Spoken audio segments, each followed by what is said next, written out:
मैं भजन झूमर सुनाता हूँ। आहे कामाए बोहई छाती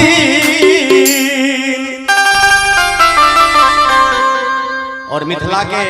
हर विधा के गीत शंभू यादव जी के आवाज में अपने सब सुने थे। हाँ मैया कमाए ले लसर है मैया आका है माहे कमला मैया बोहई छै बला हे मैया का माहे कमला बोहई छै बला हे मैया का माहे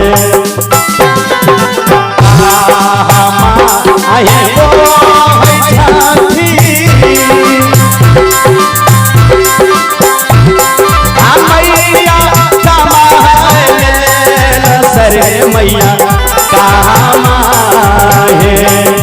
कमला बोहई छै बला हे मैया कामाहे कमला बोहई छै बला हे मैया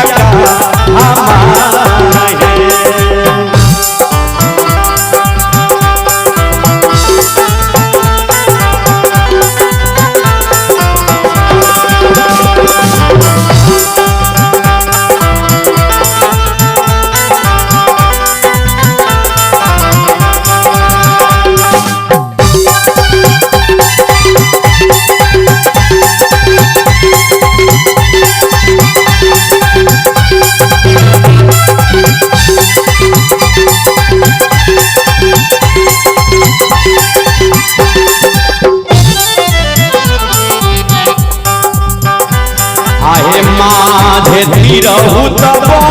है छाती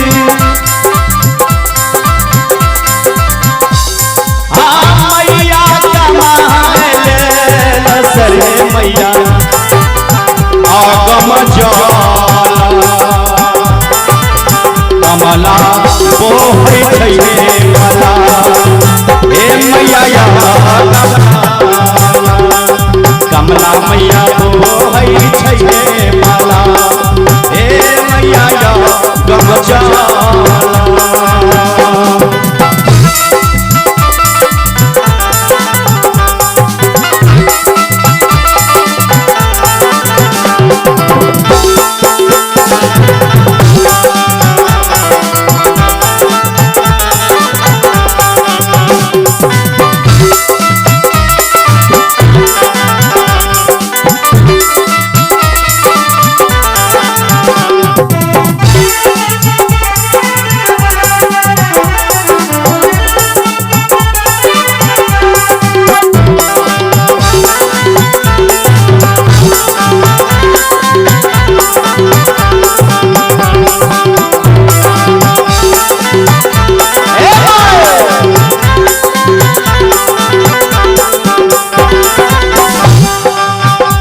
सुंदर सा पुरस्कार 51 रुपए के पुरस्कार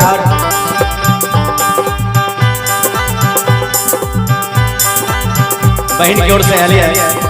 बहुत बहुत धन्यवाद। आहे के ते जाला है छाती ए मैया कमाए लसर है केते जाला कमला बोहई छै बला हे मैया केते जाला कमला मैया बोहई छै बला हे मैया केते जाला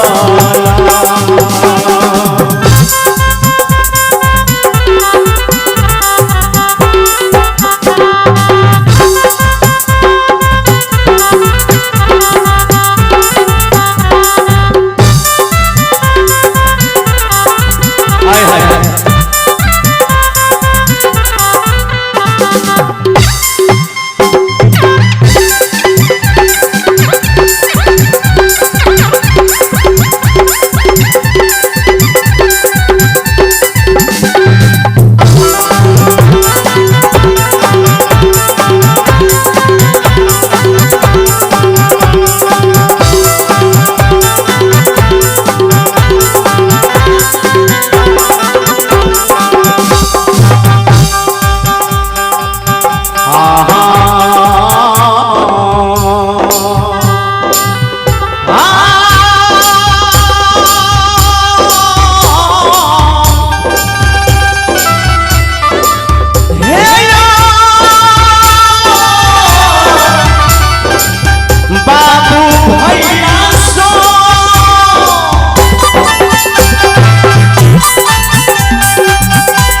आहे झीर झीर बहै छथी आ मैया कमाले सर अगम जाला कमला मैया बोलै छै वाला हे मैया अगम जाला कमला बोलै छै वाला हे मैया अगम जाला।